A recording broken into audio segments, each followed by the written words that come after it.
विद्यार्थ्यांनो, problem set 2मधलं हे last example मी आता घेतो आहे. आणि हे एक्झाम्पल घ्यायच्या आधी मी तुम्हाला आठवण करून देतो एक्झरसाइज 2.6मधलं 8th एक्झाम्पल. ते पिंटू आणि निशूचं एक्झाम्पल होतं. ते प्रॉब्लेम आपल्याला सांगितलं होतं की पिंटूला एक काम पूर्ण करायला, सर्टन वर्क कंप्लीट करायला 6 डेज मोर लागतात निशूपेक्षा. दोघांनी मिळून ते काम कंप्लीट केलं तर 4 दिवसात पूर्ण करतात. आणि प्रश्न होता मग दोघं मिळून नाही, प्रत्येकाने इंडिव्हिज्युअल जर काम केलं, एकेकाने काम केलं, तर ते काम करायला दोघांना स्वतंत्रपणे किती वेळ लागेल. ते जे एक्झाम्पल होतं त्याच पद्धतीचं एक्झाम्पल आहे हे 15th एक्झाम्पल प्रॉब्लेम सेट सेकंडमधलं. इथे पिंटू आणि निशूच्या जागी 2 टॅप्स आहेत. टॅप्स म्हणजे नळाच्या तोट्या. आणि एक्झाम्पलचा पॅटर्न जो आहे तो सेम आहे. तर इथे पिंटू आणि निशू सर्टन वर्क करत होते, कोणतं तरी वर्क करत होते. इथे जे टॅप्सचं जे वर्क आहे ते स्पेसिफिक आहे. नळाच्या तोट्या कोणतं काम करतील? टँक भरण्याचं काम करतील, टू फिल द टँक. तर पॅटर्न जो आहे तो सेम आहे. तिथे मी त्या गणितामध्ये तुम्हाला आठवत असेल तर सांगितलं होतं की एखादं काम पूर्ण करायला मला जर 4 दिवस लागत असतील, आता इथे टॅप्स आहेत, टॅप्स कोणतं वर्क करतात आहे? टँक फिल करण्याचं वर्क करतात. आपण टॅप्सच्या दृष्टीने विचार करू. तर तिथे डेज होते, इथे आवर्स आहे. टाईम पिरियड जो आहे तिथे वर्कचा टाईम पिरियड जो होता, कालावधी, तो दिवसांमध्ये होता, इथे तासांमध्ये. तर समजा एक टँक पूर्ण भरण्याचं काम, म्हणजे टँक कम्प्लिटली फिल करण्याचं काम 4 तासात पूर्ण करत असेल, तर ती एका तासात किती काम करेल? एका तासात किती टाकं भरेल? एका तासात किती वर्क करेल? म्हणजे एका तासात किती टाकं ती भरेल?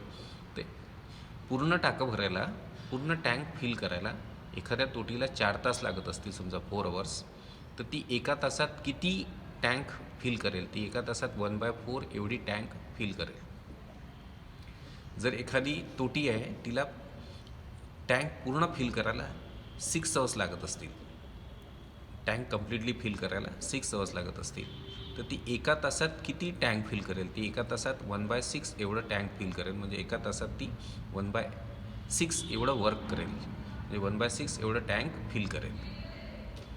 जर एखादी तोटी आहे तिला काम कंप्लीट करायला, म्हणजे टँक पूर्णपणे भरायला x तास लागत असतील, x आवर्स लागत असतील, तर ती एका तासात किती टाकं भरेल? ती एका तासात 1/x एवढं टँक फिल करेल, म्हणजे 1/x एवढं वर्क ती एका तासामध्ये करेल. आता हे सूत्र तुम्ही लक्षात घ्या की मला टाकं पूर्ण भरायला x तास लागत असतील, तर मी एका तासात किती टाकं भरेल? मी एका तासामध्ये टाकं भरेल 1/x एवढं, म्हणजेच मी एका तासात किती काम करेल? 1/x काम करेल. आणि मला एखादं टाकं भरायला y तास लागत असतील, y आवर्स लागत असतील, तर मी एका तासात किती टाकं कम्प्लिटली फिल करेल? 1/y एवढं टाकं मी एका तासात कम्प्लिटली फिल करेल. आणि स्मॉलर टॅप जी आहे तिला जास्त वेळ लागेल, कारण त्याच्यातून फ्लो कमी असतो. लार्जर टॅप मात्र कमी वेळात टँक फिल करेल. तर इथे ते सूत्र लावून आपण हे प्रॉब्लेम सॉल्व करू. आता प्रॉब्लेम सांगतो आपल्याला, a tank fills completely in 2 hours if both taps are open. दोन्ही टोट्या जर ओपन असतील, म्हणजे दोन्ही टोट्या मिळून जर टँक फिल करण्याचं काम करत असतील, तर tank fills completely in 2 hours. दोन्ही टोट्या मिळून जर टाकं भरण्याचं काम करत असतील, तर त्या दोन्ही मिळून 2 तासात काम पूर्ण करतात. मग 2 तासात काम पूर्ण करत असतील, 2 टोट्या 2 तासात काम पूर्ण करत असतील, तर एका तासात त्या टुगेदर किती काम करतील? 1/2 एवढं काम करतील. म्हणजे किती टाकं भरतील? 1/2 एवढं टाकं भरतील, म्हणजे अर्धं टाकं भरतील. म्हणजे दोन्ही टोट्यांना मिळून काम पूर्ण करायला 2 तास लागत असतील, तर एका तासात दोन्ही टोट्या मिळून 1/2 एवढं वर्क करतील, म्हणजे 1/2 एवढं टाकं भरतील. पुढे जाऊ आपण. If only 1 tap is open at the given time, म्हणजे एका वेळी जर एकच टॅप सोडली, the smaller tap takes 3 hours more than larger tap to fill the tank. म्हणजे एका वेळी जर एकच तोटी सोडली, प्रॉब्लेम सांगतो आपल्याला, तर स्मॉलर टॅपला लार्जर टॅपपेक्षा 3 तास जास्त लागतीलच, कारण स्मॉलर टॅपचा जो रेट असतो फ्लो ऑफ वॉटर तो कमी असतो. म्हणून एका वेळी एकच तोटी सोडली तर स्मॉलर टॅपला प्रॉब्लेम सांगतो आहे लार्जर टॅपपेक्षा 3 तास जास्त लागतात to fill the tank completely. मग आपल्याला काढायचं आहे how much time does each tap take to fill the tank completely. तर प्रत्येक तोटीला टँक कम्प्लिटली भरण्यासाठी किती वेळ लागेल. हाऊ मच टाईम म्हणजे किती वेळ, डज इच टॅप म्हणजे प्रत्येक तोटी घेईल, to take to fill the tank completely. तर प्रत्येक तोटी टँक कम्प्लीट फिल करण्यासाठी इंडिपेंडेंटली किती वेळ घेईल. तर आपण आता असं करू, आपण सोल्युशन घेऊ. आपण असं म्हणू, लेट लार्जर टॅप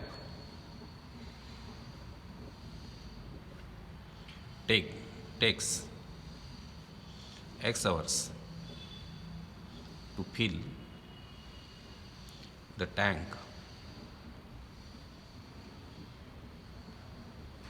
completely. समजा लार्जर टॅपला टँक कम्प्लिटली फिल करायला x तास लागतात.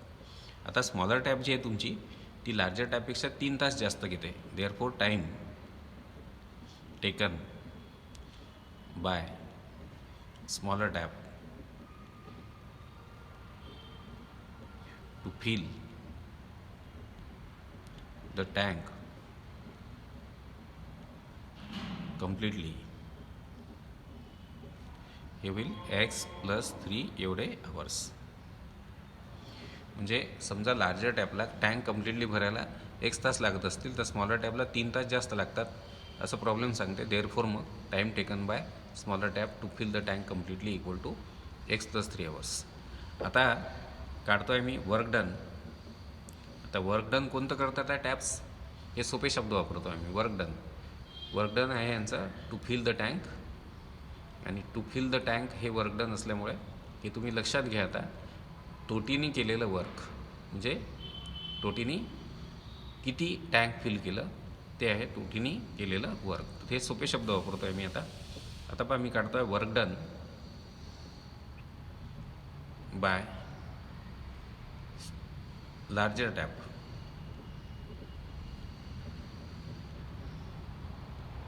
In 1 hour. एका तासामध्ये लार्जर टॅपनी केलेलं work.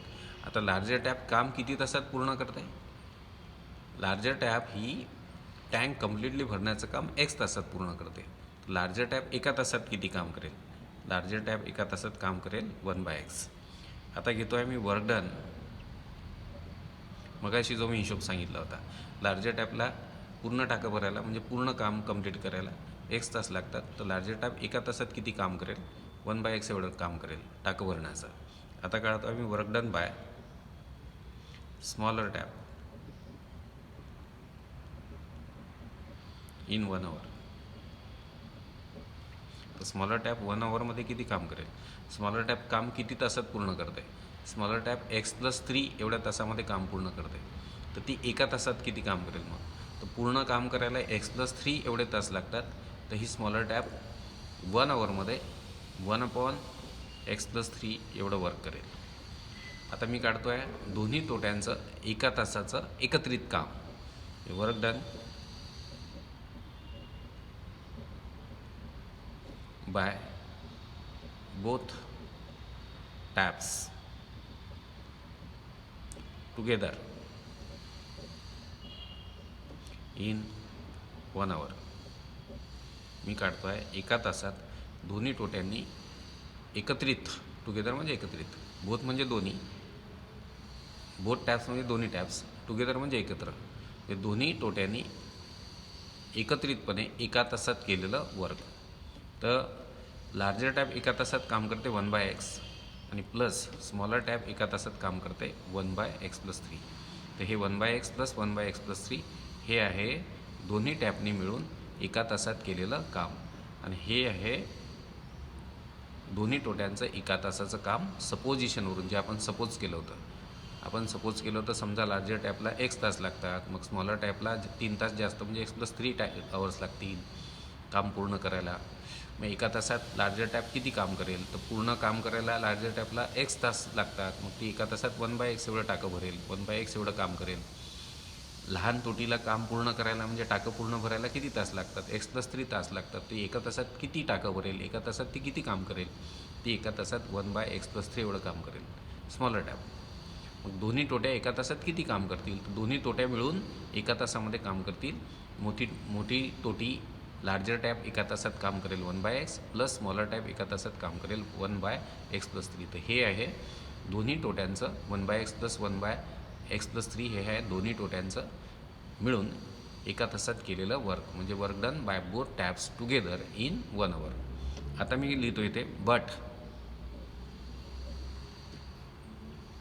both taps together fill the tank completely in 2 hours. हे आपल्याला गिवन आहे. आता हे पहा, हे मी काढलं आहे दोन्ही टोट्यांचं एका तासाचं काम, work done by both taps together in 1 hour. हे दोन्ही टोट्यांचं एका तासात, दोन्ही टोट्यांनी मिळून एका तासात केलेलं वर्क आहे. हे जे आहे हे मिळालं आहे मला सपोजिशनवरून. पण आता कंडिशन काय सांगते, प्रॉब्लेम सांगतो की दोन्ही टॅप्स जर एकत्र सोडल्या तर त्या फिल करतात टँक कम्प्लिटली इन 2 hours. म्हणजे दोन्ही टोट्या मिळून काम 2 तासात पूर्ण करतात. आता तो पूर्णवाला हिशोब लावा जो मी वरती लावला. मला एखादं काम पूर्ण करायला 2 तास लागत असतील तर मी एका तासात किती काम करेल, 1/2 एवढं काम करेल. ह्या दोन्ही टोट्या मिळून काम किती तासात पूर्ण करतात, लक्षात घ्या. दोन्ही शब्दांकडे लक्ष द्या. दोन्ही टोट्या मिळून म्हणजे बोथ टॅप्स टुगेदर किती तासात काम कंप्लीट करतात, 2 तासात. हे गिवन आहे आपल्याला. मग याच्यावरून सुद्धा तुम्हाला दोन्ही टोट्यांचं एका तासाचं काम काढता येतं. जसं मी हे दोन्ही टोट्यांचं एका तासाचं काम काढलं सपोजिशनवरून, तसं गिव्हनवरून सुद्धा मला दोन्ही टोट्यांचं एका तासाचं काम काढता येतं आहे. मी पुन्हा रिपीट करतो. दोन्ही टोट्या मिळून टँक पूर्ण भरण्याचं काम 2 तासात पूर्ण करतात. म्हणजे दोन्ही टोट्यांना काम पूर्ण करायला 2 तास लागतात. तर दोन्ही टोट्या मिळून एका तासात किती काम करतील, 1/2 एवढं काम करतील. ते मी काढतो आहे आता, म्हणजे हेच काढतो आहे मी गिव्हनवरून. तर मला प्रॉब्लेम सांगतो आहे दोन्ही टोट्या मिळून काम पूर्ण करतात 2 तासात.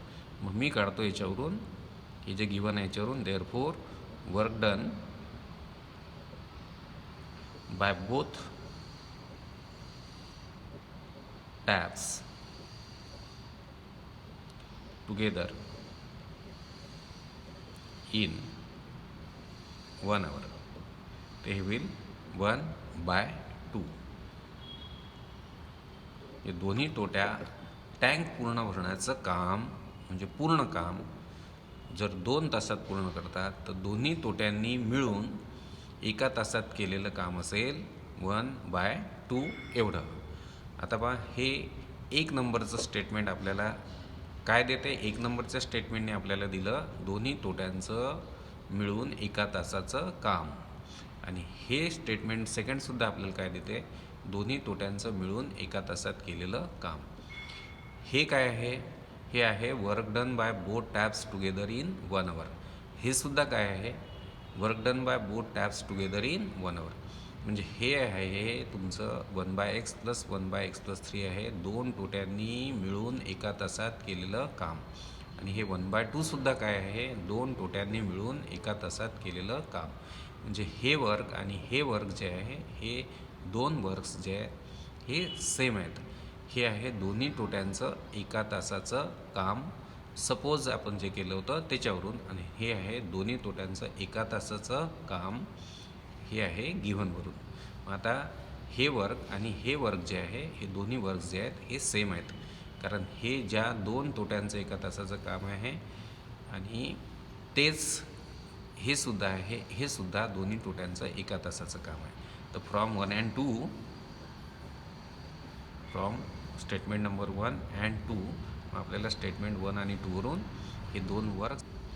आता हे वर्क आणि हे वर्क हे सेम असल्यामुळे फ्रॉम 1 and 2 मी घेईल 1/x plus 1/x+3 equal to 1/2.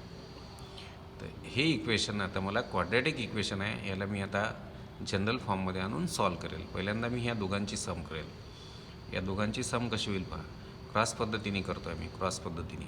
तर पहिल्यांदा घेईल मी या दोघांच्या समचा डिनॉमिनेटर, तो होईल x इंटू x+3. आता न्यूमरेटर घ्यायचा आहे मला समचा, 1 इंटू x+3 म्हणजे x+3 प्लस 1 इंटू x म्हणजे x इक्वल टू 1/2. आता हे सॉल्व करतो आहे मी. x प्लस x हे x प्लस x म्हणजे 2x होतील, प्लस 3 राहतील त्याला, आणि खाली येईल मग x into x square plus into plus म्हणजे प्लस x इंटू 3 म्हणजे 3x इक्वल टू 1/2. आता मी क्रॉस मल्टिप्लिकेशन, पहिला मी क्रॉस मल्टिप्लिकेशन घ्यायचं आहे, तर पहिल्यांदा मी हा घेईल, कारण स्क्वेअरची टर्म आपण लेफ्ट हँड साईडला आणू, इकडच्या साईडला LHSला. तर x square plus 3x into 1 म्हणजे एक्स स्क्वेअर प्लस 3x.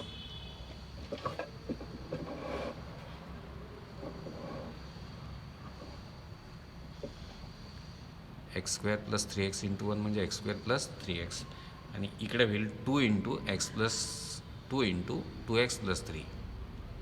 मी क्रॉस मल्टिप्लिकेशन केलं, तर याला सॉल्व करू, हे ब्रॅकेट सॉल्व करावं लागेल तुम्हाला. X square plus 3x equal to 2 into 2x म्हणजे 4x प्लस इंटू प्लस म्हणजे प्लस 2 इंटू 3 म्हणजे 6. आता हे 4x प्लस 6 इकडे घेऊ आपण, म्हणजे एक्स स्क्वेअर प्लस 3x हे प्लस 4x होईल मायनस 4x, आणि प्लस 6 होईल मायनस 6 इक्वल टू 0.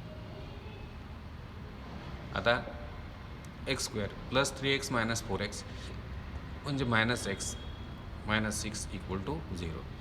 इथे प्लस आहे, इथे मायनस आहे, प्लस इंटू मायनस मायनस,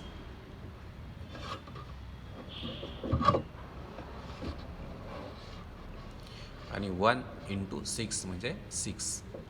तर मला 6चे फॅक्टर पडायचे आहेत, ज्यांचा डिफरन्स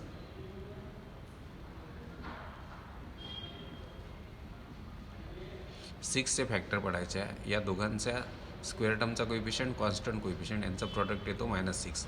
तर 6चे फॅक्टर पडायचे आहे मला, ज्यांचा डिफरन्स मिडल टर्मच्या कोइफिशियंट एवढा म्हणजे 1 आला पाहिजे. इथे 1 आहे, काही नाही आहे म्हणजे 1 आहे. तर 6चे फॅक्टर ज्यांचा डिफरन्स आला पाहिजे 1, तर ते फॅक्टर्स आहे 6चे 2 इंटू 3. पहा या दोघांचा डिफरन्स जो आहे तो इथल्या कोइफिशियंट एवढा म्हणजे 1 येतो आहे. तर हे दोन फॅक्टर्स मी ॲक्सेप्ट केले, मग 2 आणि 3. तर हा स्क्वेअर टर्मचा कोइफिशियंट, कॉन्स्टंट कोइफिशियंट यांचा प्रॉडक्ट मायनस आहे, म्हणजे एक फॅक्टर प्लस असेल, एक फॅक्टर मायनस असेल. तर कोण प्लस कोण मायनस हे डिसाईड करायचं मिडल टर्मच्या साईनवरून.